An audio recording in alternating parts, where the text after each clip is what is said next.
महाराजा सूरजमल महाविद्यालय की online classes में आप सभी का स्वागत है। हम बात कर रहे थे शैक्षिक विचारकों के विचार। पिछली क्लास में मैंने आपको महात्मा गांधी के शैक्षिक विचारों के संबंध में जानकारी दी थी। आज की क्लास में हम बात करेंगे रविंद्रनाथ टैगोर। रविंद्रनाथ टैगोर ने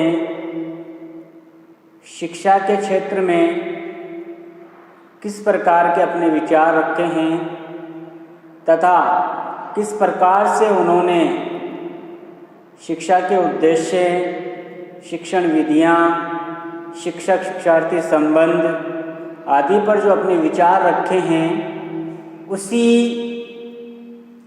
टॉपिक पर आज हम चर्चा करेंगे।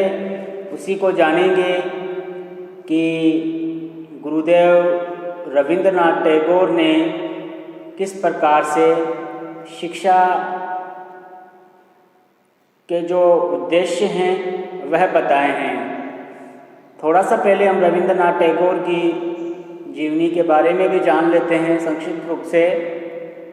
रविंद्रनाथ टैगोर का जन्म 6 मई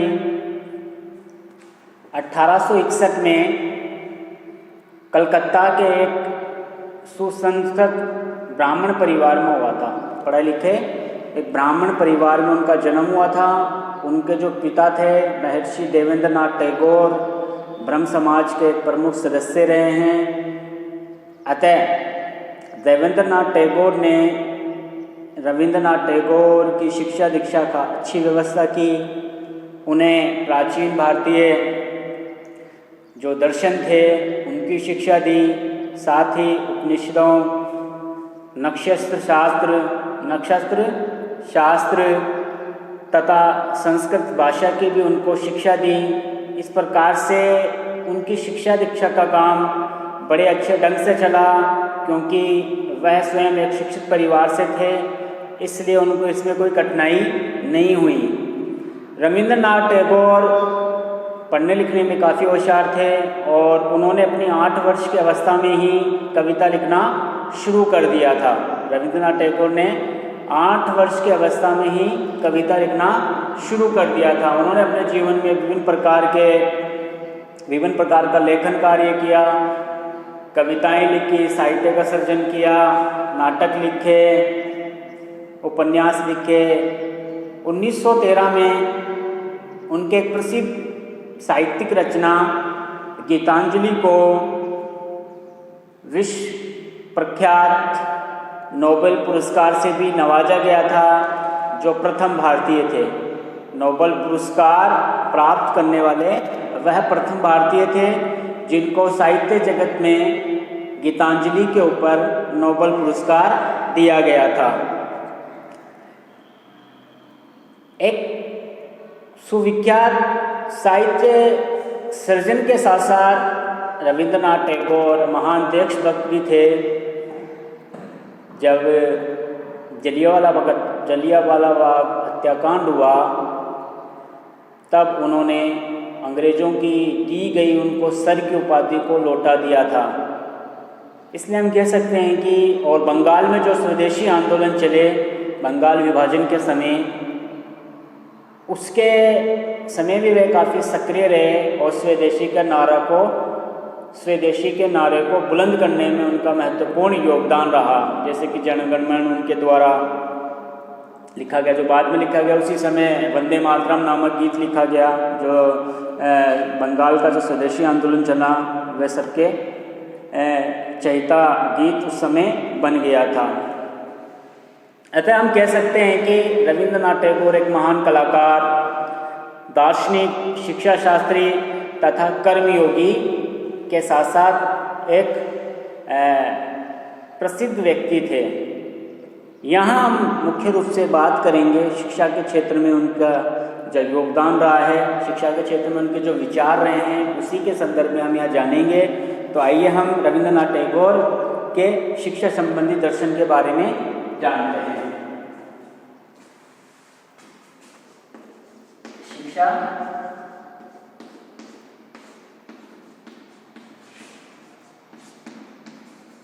संबंधी दर्शन।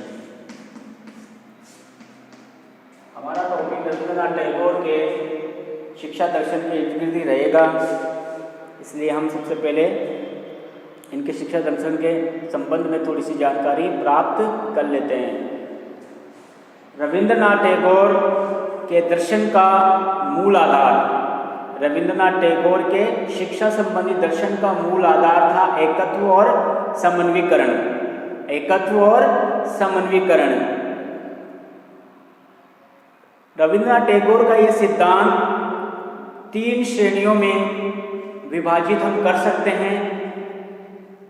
प्रकृति, मानव वातावरण तथा अंतर्राष्ट्रीय संबंधों के साथ, प्रकृति, मानव वातावरण तथा अंतर्राष्ट्रीय संबंधों के साथ एकत्व तथा समन्वीकरण स्थापित करना।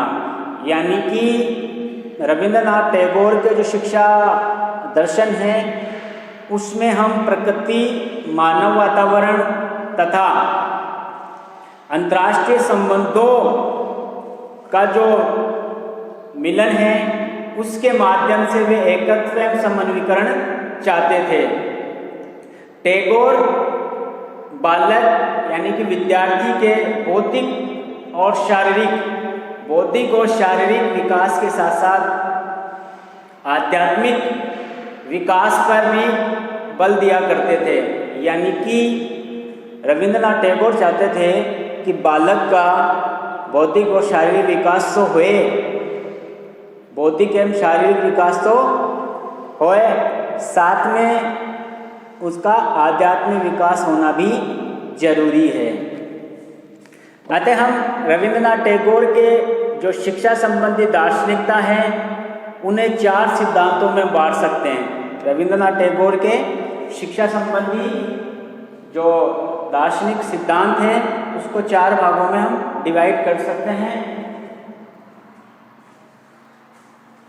दर्शन के सिद्धांत। सबसे पहले हम बात करेंगे स्वतंत्रता का सिद्धांत। स्वतंत्रता का सिद्धांत।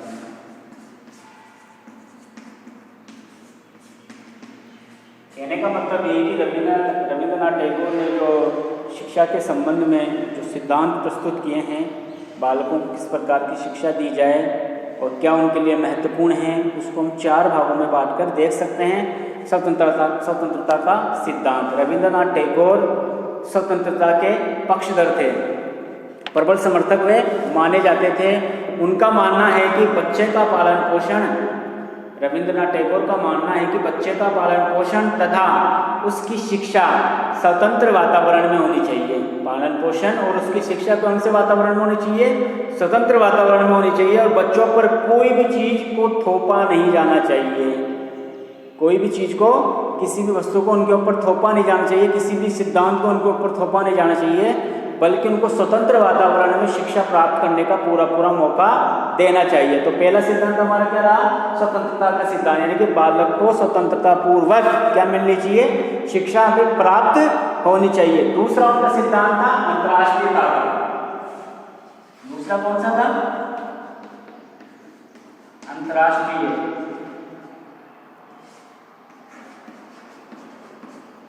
अंतर्राष्ट्रीयता का सिद्धांत। दूसरा सिद्धांत अंतर्राष्ट्रीयता का था। टैगोर स्वयं एक बड़े अंतर्राष्ट्रीयवादी व्यक्ति थे। वे विश्व एकता के संदेशवाहक कहे गए माने जाते हैं और स्वयं विश्व एकता के संदेशवाहक वे थे। उनका मानना था कि जाति, धर्म और रंग, टैगोर का मानना था कि जाति, धर्म और रंग के आधार पर किए गए भेदभाव को उन्होंने अप्राकृतिक और झूठ माना है कि ये समाज में चलने वाली चीज़ें नहीं हैं। जाति, धर्म और भेदभाव के आधार पर बच्चों को के साथ व्यवहार किया जाए या उनको गलत शिक्षा दी जाए या उनके साथ अमानवीय व्यवहार किया जाए, ये उनको अप्राकृतिक और झूठ मानते थे। उन्होंने पूर्व और पश्चिम को एक दूसरे के निकट लाने का भी भरसक प्रयास उनके द्वारा किया गया, इनके द्वारा, रविंद्रनाथ टैगोर के द्वारा, इसलिए वे अंतर्राष्ट्रीयता के प्रबल समर्थक माने गए हैं। तीसरा उनका सिद्धांत था प्रकृति तथा मानव के बीच सक्रिय संचार व्यवस्था। प्रकृति तथा मानव के बीच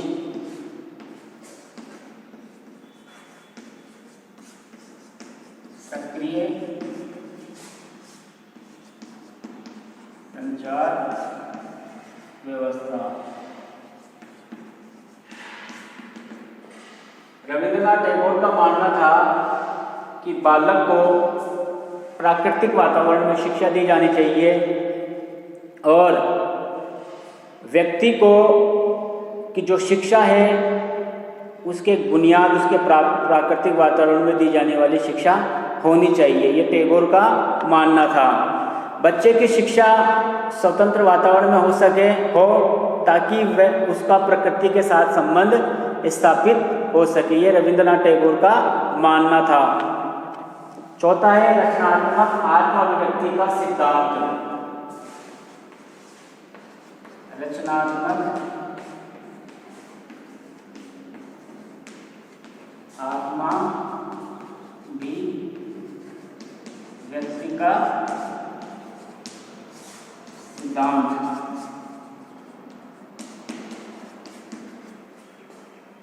रचनात्मक आत्माभिव्यक्ति का सिद्धांत।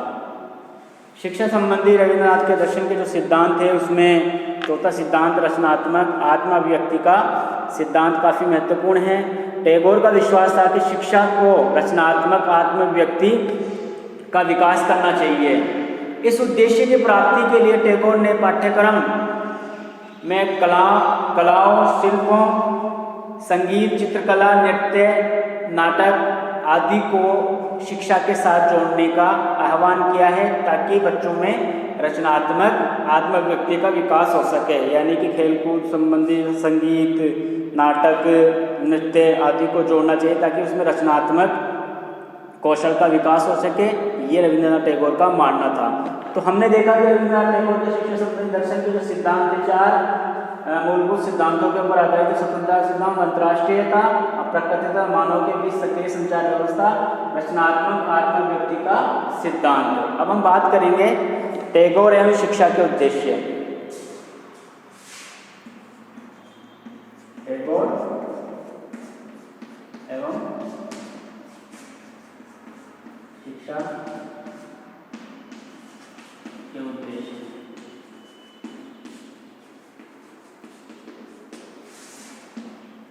टैगोर एवं शिक्षा के उद्देश्य, यानी कि रविंद्रनाथ टैगोर की शिक्षा के साथ के जो उद्देश्य थे शिक्षा के बारे में, उनके विचारानुसार क्या क्या उद्देश्य होने चाहिए उसके ऊपर हम चर्चा करेंगे।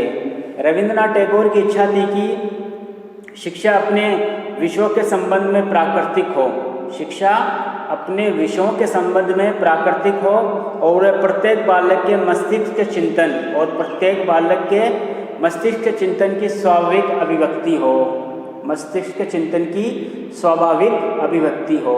टैगोर का मानना था कि जो शिक्षा का उद्देश्य होना चाहिए वह प्राकृतिक विषयों के प्राकृतिक वातावरण के अंदर होना चाहिए और मस्तिष्क के चिंतन के अनुसार ही बालक के जो मस्तिष्क बालक जो चाहता है उसी के अकॉर्डिंग उसको शिक्षा देनी चाहिए। शिक्षा का महत्वपूर्ण उद्देश्य रविंद्रनाथ टैगोर ने बताया है। इस प्रकार से उनके जो शिक्षा के उद्देश्य थे उसमें किस प्रकार के विकास होता है बालक का उसके ऊपर हम जानते हैं। सबसे पहले शिक्षा के उद्देश्य में बात करेंगे शारीरिक विकास। कौन सा विकास? शारीरिक विकास।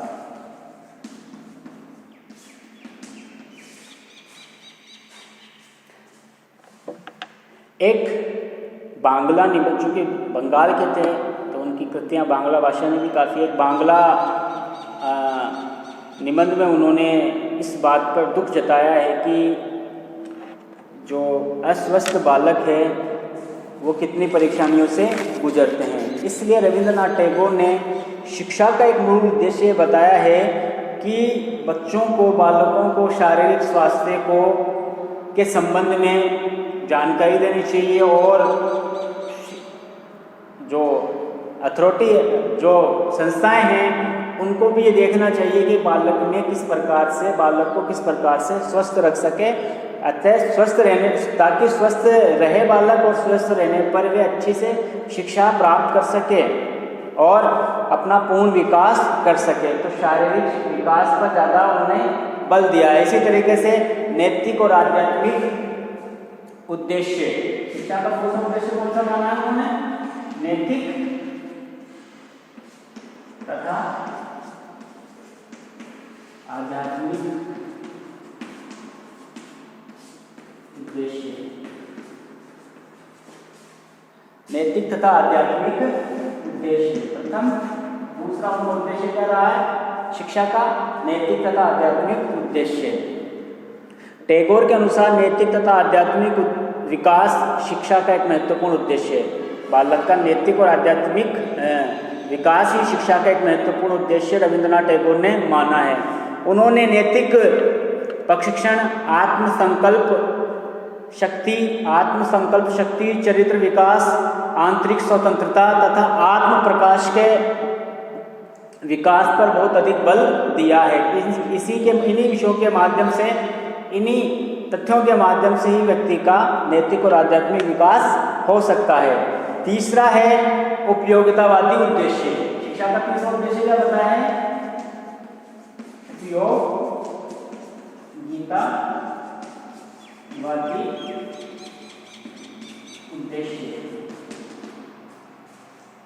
तीसरा सिद्धांत उन्होंने क्या बताया है? उपयोगितावादी शिष्य। टैगोर के अनुसार शिक्षा को हमें दैनिक समस्याओं का समाधान करने के योग्य बनाना चाहिए ताकि शिक्षा की उपयोगिता साबित हो सके। टैगोर के अनुसार ये हमारी आर्थिक जीवन तथा आवश्यकताओं के अनुकूल होना चाहिए। शिक्षा हमारे आर्थिक जीवन और आवश्यकता के अनुकूल होना चाहिए ताकि वे हमारे लिए उपयोगी हो सके। इसलिए उन्होंने शिक्षा के उपयोगितावादी उद्देश्यों को भी महत्व दिया है। चौथा उनका उद्देश्य था व्यक्तिगत एवं सामाजिक उद्देश्यों में समन्वय। व्यक्तिगत एवं सामाजिक उद्देश्यों में समन्वय।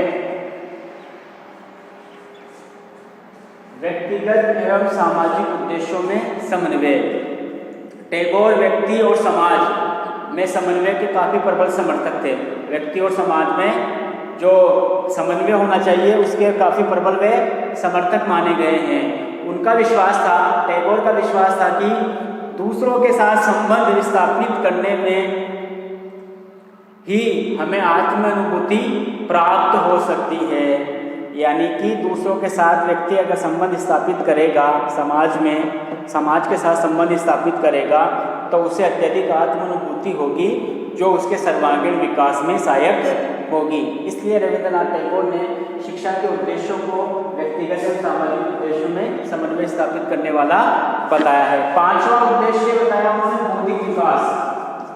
पांचवा उद्देश्य कौन सा बताया है? बौद्धिक विकास। पांचवा उद्देश्य कौन सा बताया है? बौद्धिक विकास। टैगोर के अनुसार शिक्षा का दूसरा उद्देश्य, सबसे महत्वपूर्ण दूसरा उद्देश्य बौद्धिक विकास होना चाहिए। अर्थात कल्पना, स्वतंत्र चिंतन, सतत जिज्ञासा, मन की चेतना का विकास होना अत्यंत आवश्यक है। इसके माध्यम से ही बालक का बौद्धिक विकास हो सकता है ताकि उसमें तर्क वितर्क करने की रुचियाँ उत्पन्न हो सके। तो ये थे रविंद्रनाथ टैगोर के द्वारा जो शिक्षा के उद्देश्य बताए गए हैं। शारीरिक विकास, शिक्षा का उद्देश्य क्या होना चाहिए? शारीरिक विकास होना चाहिए। नैतिक तथा आध्यात्मिक उद्देश्य होना चाहिए। उपयोगितावादी उद्देश्य होना चाहिए। शिक्षा का व्यक्ति एवं सामाजिक उद्देश्यों में समन्वय स्थापित होना चाहिए और बौद्धिक विकास शिक्षा का उद्देश्य होना चाहिए। इस प्रकार से हमने टैगोर की शिक्षा के उद्देश्य के संबंध में जानकारी प्राप्त की। अब हम देखेंगे टैगोर एवं शिक्षण कर्म के बारे में। टैगोर के द्वारा जो शिक्षण कर्म बताए गए हैं उनके बारे में, टैगोर को उसके बारे में हम जानकारी लेंगे।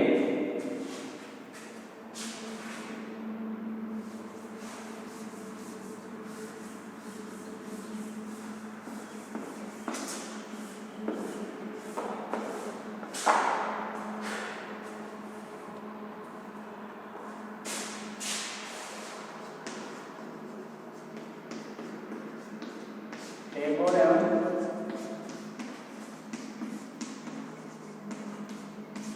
शिक्षण कर्म, यानी कि रविंद्रनाथ टैगोर ने शिक्षण कर्म के बारे में क्या क्या कहा, क्रम के बारे में क्या कहा, उसके बारे में हम जान लेते हैं। रविंद्रनाथ टैगोर के अनुसार शिक्षा का उद्देश्य पूर्ण जीवन की प्राप्ति के लिए, पूर्ण जीवन की प्राप्ति तब हो सकती है जब मनुष्य का पूर्ण विकास हो जाए। कहने का मतलब ये कि रविंद्रनाथ टैगोर का मानना था कि शिक्षा का पूर्ण उद्देश्य मनुष्य का पूर्ण विकास होना उन्होंने बताया है। इसी को ध्यान में रखते हुए टैगोर ने एक व्यापक शिक्षण कर्म बनाया है। रविंद्रनाथ टैगोर ने एक व्यापक शिक्षण कर्म बनाया है। उनके शिक्षण कर्म को 3 श्रेणियों में रखा जा सकता है। उनके शिक्षण कर्म को 3 श्रेणियों में रखा जा सकता है। पहला बौद्धिक विषय, दूसरा कलात्मक विषय और चौथा दस्तकारी से संबंधित विषय। कितने भागों में रखा है 3 श्रेणियों में? पहला बौद्धिक विषय, दूसरा कलात्मक विषय,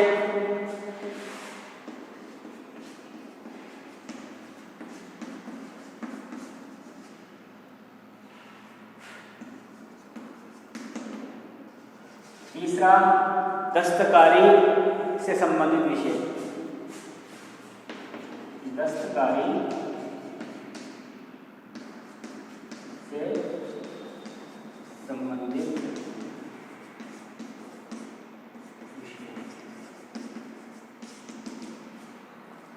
ये 3 उनके शिक्षण कर्म के विषय उन्होंने बताए हैं। रविंद्रनाथ टैगोर ने पाठ्यक्रम के मुख्य विषय और क्रियाओं को निम्नलिखित आधार पर उन्होंने जोड़ा है। जैसे कि विषयों में हम बात कर लें तो इतिहास, विज्ञान, प्रकृति अध्ययन, भूगोल, साहित्य आदि को उन्होंने विषय के अंतर्गत रखा है। दूसरे में क्रियाओं में हम बात कर ले तो नाटक, भ्रमण, बागवानी, क्षेत्रीय अध्ययन, प्रयोगशाला, कार्य, ड्राइंग, मौलिक रचना, अजायबघर के लिए विभिन्न वस्तुओं का संग्रह आदि को उन्होंने क्रियात्मक शिक्षण श्रेणी में रखा है। और चौथा है अतिरिक्त पाठ्यक्रम की क्रियाएं। इसके अंतर्गत खेलकूद, समाज सेवा, छात्र पाठ्यक्रम में मुख्य विषय और क्रियाओं को उन्होंने जोड़ा है। विषयों में जैसे कि मैंने आपको बताया कि भूगोल, विज्ञान आदि को उन्होंने, प्रकृति अध्ययन आदि को, साहित्य को उन्होंने जगह दी है। इसी तरीके से क्रियात्मक जो विषय हैं उनमें नाटक, भ्रमण, बागवानी, क्षेत्रीय अध्ययन, प्रयोगशाला, कार्य के साथ साथ मौलिक रचना, अजायबघर के लिए विभिन्न वस्तुओं का संग्रह आदि को भी सम्मिलित किया है। इसी तरीके से अतिरिक्त पाठ्यक्रम क्रियाओं में हम बात करें तो खेलकूद को महत्व दिया है, समाज सेवा को महत्व दिया और छात्र स्वशासन आदि को के बारे में उन्होंने महत्व दिया है। तो इस प्रकार से शिक्षण कर्म और पाठ्यक्रम में उन्होंने सामंजस्य स्थापित करने की कोशिश की है। अब हम बात कर लेते हैं टैगोर के द्वारा जो शिक्षण विधियाँ बताई गई है शिक्षा के संबंध में, उसके ऊपर भी हम जानकारी प्राप्त कर लेते हैं। शिक्षण विधियाँ, रविंद्रनाथ टैगोर ने जो शिक्षण विधि के बारे में जानकारी दी है कि किस प्रकार की शिक्षण विधियाँ होनी चाहिए ताकि बालक को एक अच्छी शिक्षा प्राप्त हो सके, उसका सर्वांगीण विकास हो सके। इनमें सबसे पहले हम बात करेंगे, रविंद्रनाथ टैगोर ने बालक की असीम शक्ति एवं जिज्ञासा के प्रति आस्था प्रकट की है। उनका मानना है कि बालक में एक असीम शक्ति और प्रतिभा होती है, बस उसको निखारने वाला होना चाहिए। इस बात पर उन्होंने माना है। बालक की व्यक्तिगत विभिन्नताओं को ध्यान में रखते हुए, टैगोर का मानना है कि बालक की व्यक्तिगत विभिन्नताओं को ध्यान में रखते हुए उसकी शिक्षा का प्रबंध हमें करना चाहिए। यानी कि हर बालक को उसकी जो रुचि है उसी के आधार पर हमें शिक्षा देनी चाहिए, उसी के आधार पर उसको शिक्षण कार्य देना चाहिए। शिक्षण में सजीवता लाने के लिए बालक की रुचियों एवं संवेगों पर हमें समुचित ध्यान देने की आवश्यकता है। ये रविंद्रनाथ टैगोर ने हमें जानकारी दी है। अतः हम देखते हैं कि शिक्षण विधियों में कौन कौन सी शिक्षण विधियों को उन्होंने सम्मिलित किया है। सबसे पहले बात करते हैं भ्रमण विधि की। शिक्षण विधियों में सबसे पहले कौन सी है? भ्रमण विधि, यानी कि भ्रमण विधि। रविंद्रनाथ टैगोर के अनुसार भ्रमण से शिक्षण सर्वोत्तम विधि, उनके अनुसार जो भ्रमण से शिक्षण कार्य दिया जाता है, शिक्षण होता है, वह सर्वोत्तम है। उनके अनुसार भ्रमण के माध्यम से बालक इतिहास, भूगोल तथा अन्य सामाजिक विषयों को अच्छे से जान सकता है, अच्छे से पढ़ सकता है और शिक्षक उसको अच्छे से पढ़ा सकता है। भ्रमण के माध्यम से आंखों देखी चीज़ जो वे ऑब्जर्व करता है, जो देखता है, उसके माध्यम से बालक जल्दी सीखता है, जल्दी पढ़ता है। तो भ्रमण विधि को उन्होंने काफ़ी महत्व दिया है। दूसरी है क्रिया विधि। दूसरी कौन सी है? क्रिया विधि। दूसरी विधि कौन सी है? क्रिया विधि। रविंद्रनाथ टैगोर का विश्वास था कि शरीर और मन की शिक्षा के लिए क्रिया बहुत आवश्यक है। शरीर और मन की क्रिया शिक्षा के लिए क्या? क्रिया बहुत आवश्यक है। इसलिए उन्होंने क्रिया को काफ़ी महत्व दिया है। तीसरी हम बात करेंगे तर्क एवं विचार प्रणाली की। तीसरी कौन सी है? तर्क एवं विचार प्रणाली।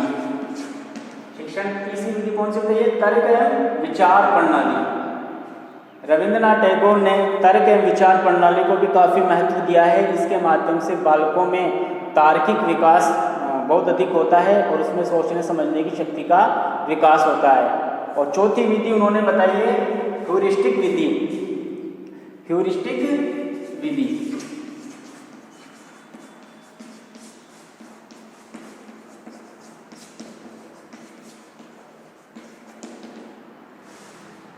ह्यूरिस्टिक विधि शांति निकेतन में प्रयुक्त होने वाली, उनकी जो शिक्षण स्थल है रविंद्रनाथ टैगोर को, वहाँ प्रयुक्त होने वाली एक महत्वपूर्ण विधि बताई गई है।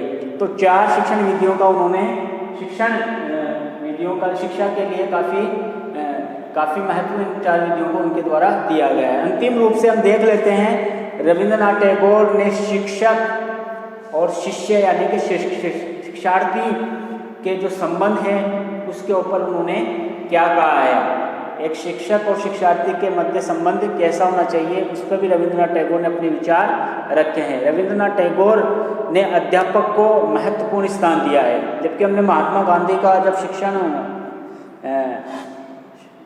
शैक्षिक विचार को हम पढ़ा था, हमने जाना था, तब उन्होंने बाल केंद्रित शिक्षा को काफ़ी महत्व दिया था, यानी कि बालक के इर्द गिर्द ही सब कुछ होना चाहिए। रविंद्रनाथ टैगोर ने यहाँ पर अध्यापक को महत्वपूर्ण स्थान दिया है। उनके अनुसार अध्यापक का काम विद्यार्थियों का मार्गदर्शन करना तथा उन्हें प्रेरित करना है, उन्हें अच्छे कार्यों के लिए, शिक्षा के लिए प्रेरित करना है। शिक्षक में बच्चों की भावनाओं, प्रवृत्तियों, रुचियों तथा शक्तियों को समझने की और समझाने की योग्यता होनी चाहिए। यानी कि शिक्षक को बालक की जो भावनाएं हैं, प्रवृत्तियां हैं, रुचियां हैं और शक्तियां, उनके अकॉर्डिंग उनको शिक्षा देनी चाहिए।